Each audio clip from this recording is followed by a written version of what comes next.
Hello, this is Tola from Trifield Productions with another Blender quick tip.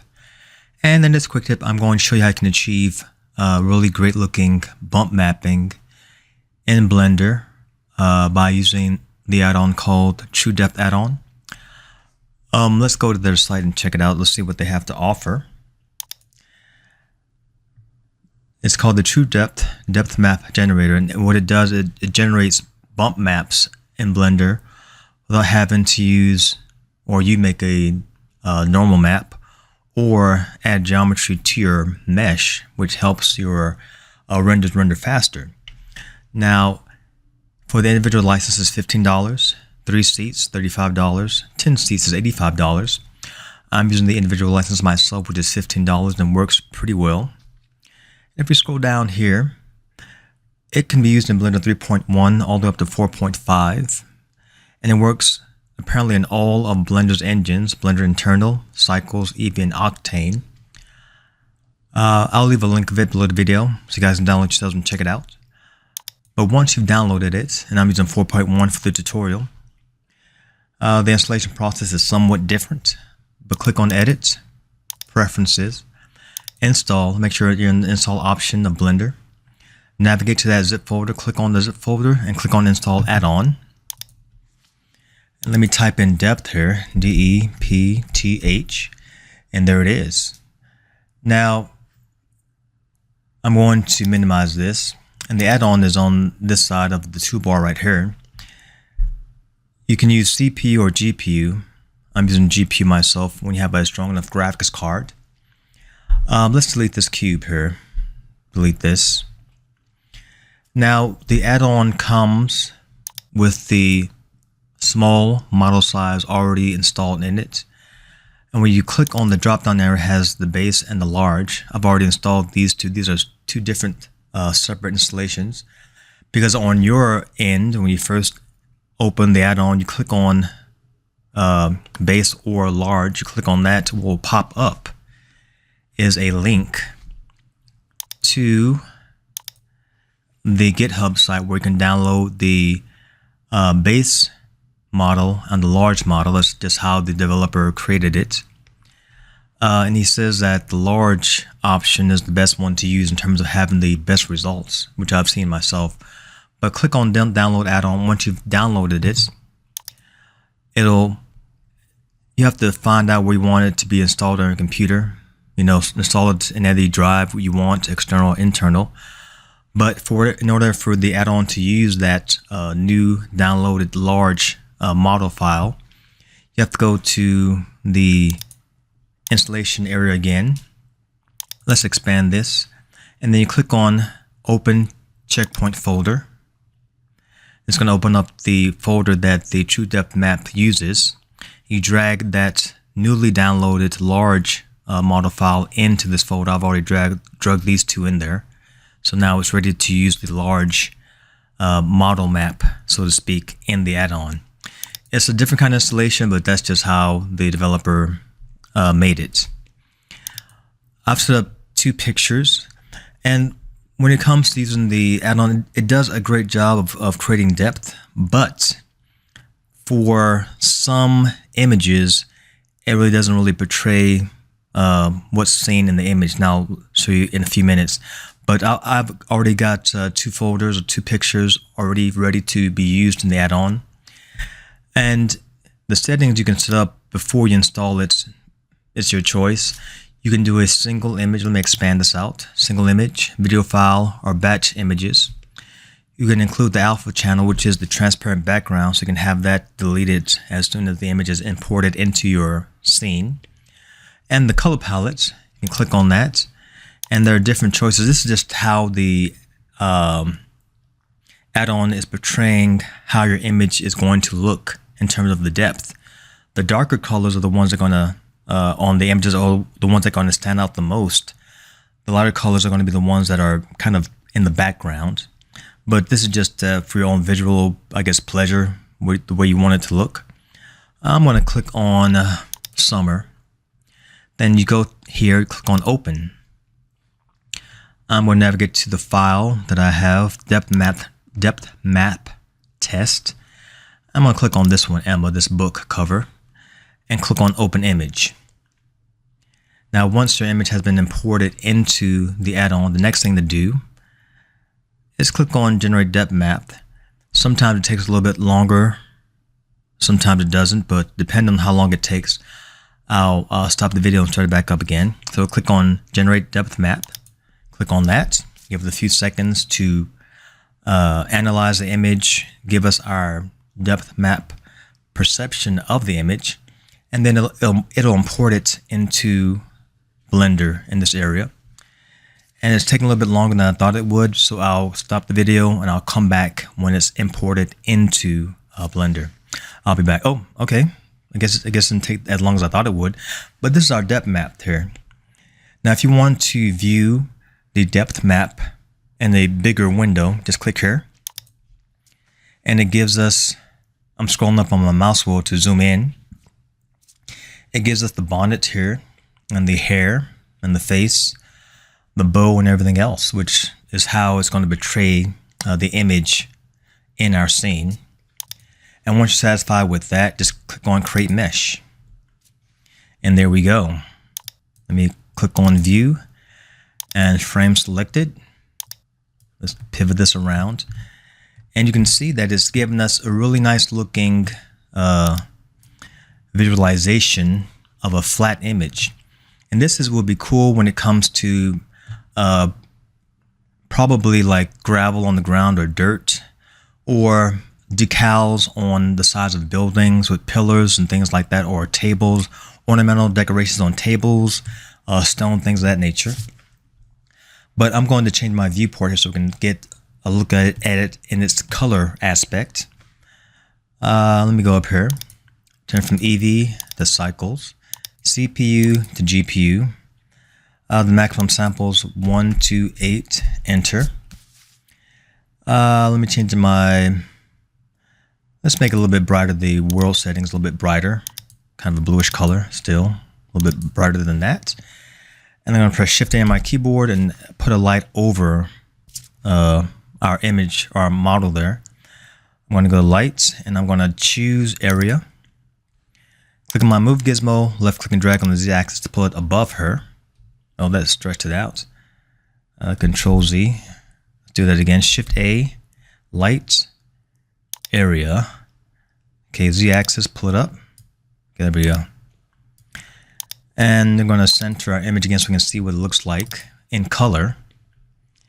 Frame selected. Minimize this.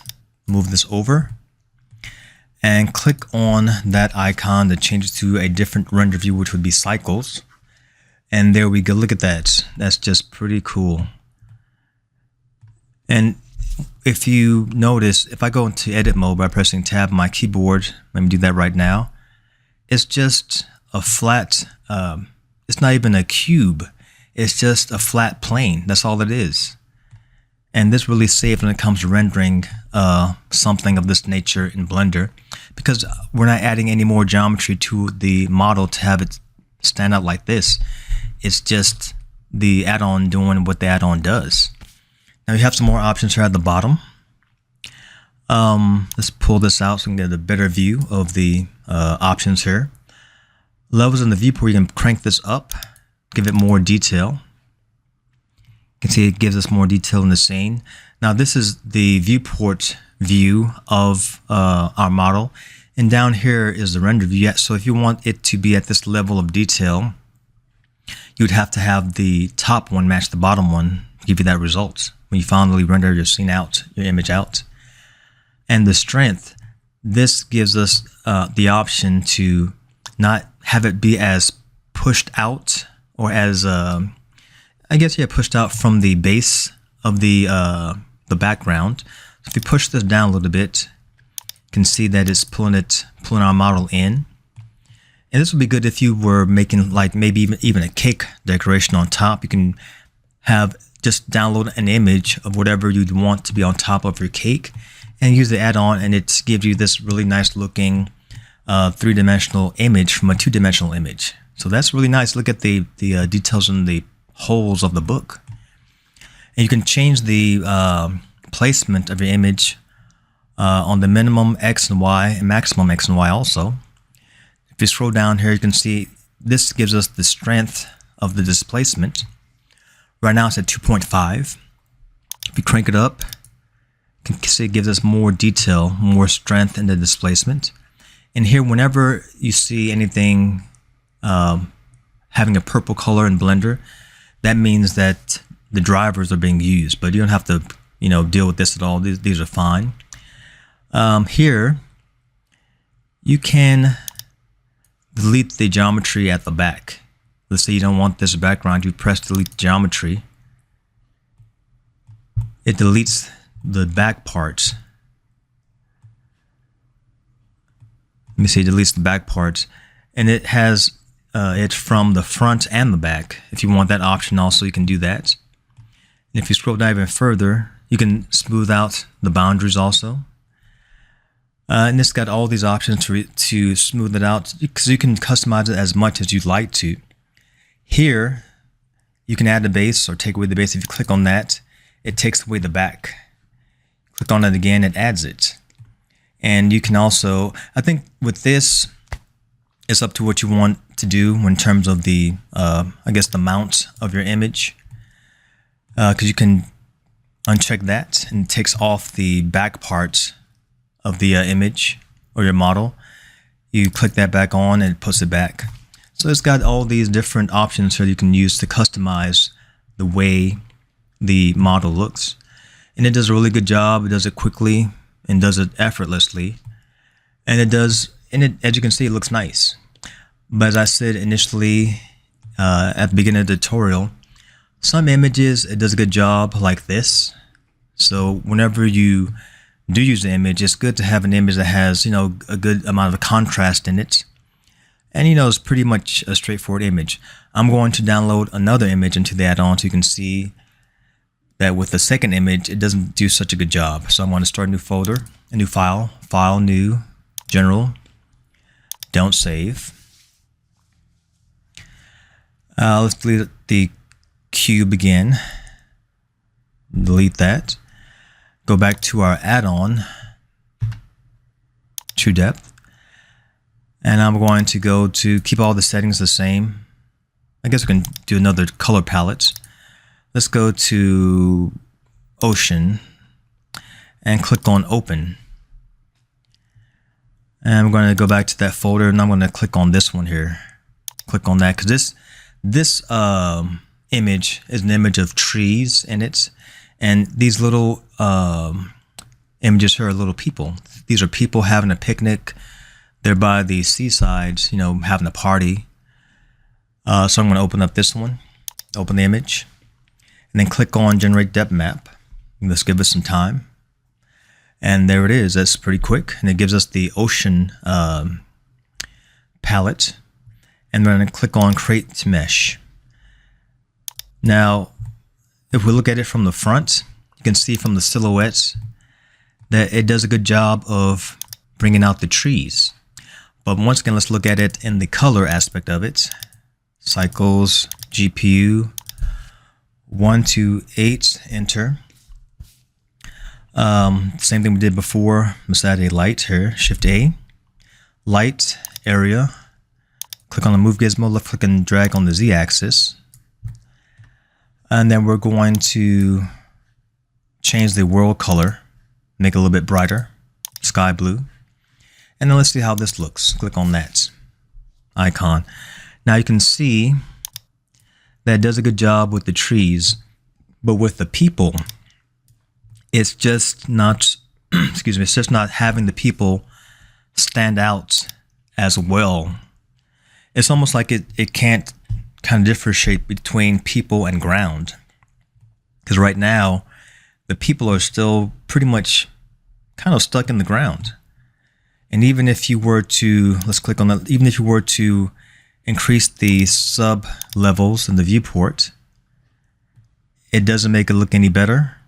You increase the strength of it, it still doesn't improve it. So it does a good job with simple, basic images. That includes like ground, gravel, like I mentioned before, decor or decal or decor when it comes to buildings. tables, so on and so forth. But with detailed paintings like this, it has a little bit of a struggle with it, because even with the tilt correction, that doesn't even fix it either. So yeah, the add-on does a great job with simple, basic decorations, and you can test it for yourselves too. I mean, you might find, some better results than I've gotten from it, but from my own experience with it, using it when it comes to basic, straightforward images, it works great. Images that are more detailed, it has a bit of a struggle with it, but besides that, it works great. Yeah, that's today's Blender quick tip. The True Depth add-on does a great job with images, straightforward images, struggles a little bit with kind of detailed images. Yeah, hopefully you've learned something from the tutorial and you'll download the add-on yourselves and give it a walkthrough. And remember to like and subscribe, and I'll see you guys on the next one. All right, adios.